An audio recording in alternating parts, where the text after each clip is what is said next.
In today's video, I'm going to teach you how to navigate the process of returning an item on Etsy.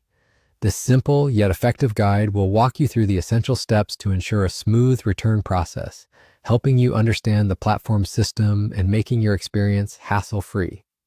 Let's start by heading over to Etsy's website. If you're new to Etsy, it's an online marketplace where artisans sell handmade, vintage, and unique factory-manufactured items.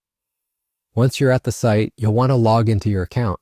If you don't have one, you'll need to create it, but assuming you already have an account, go ahead and enter your credentials to log in. This takes you to your home page where you can see all sorts of personalized content. Now that you're logged in, you'll want to go to your profile.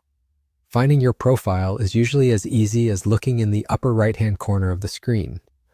Most websites, including Etsy, keep user profiles in this area for easy access. Here, you'll find several options, including your favorites, settings, and account details. But what we are interested in is the Purchases and Reviews section. Go ahead and click on that. It takes you to a page listing everything you've purchased on Etsy.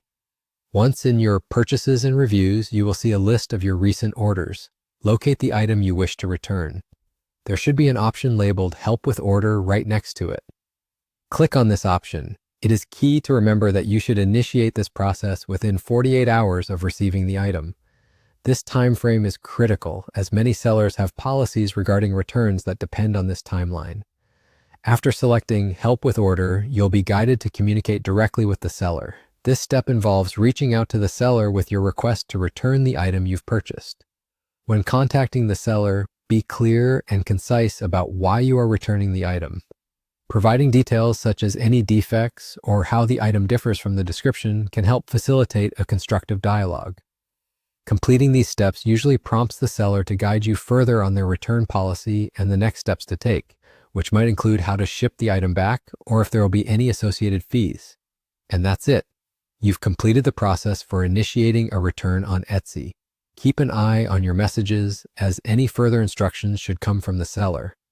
Just remember that each seller may have slightly different policies, so patience and clear communication are essential here. By following these tips, you'll be well prepared to handle returns smoothly and efficiently. Thank you for joining me today. If this guide helped you, feel free to leave a like, and for more helpful tips, be sure to subscribe to the channel. Have a great day.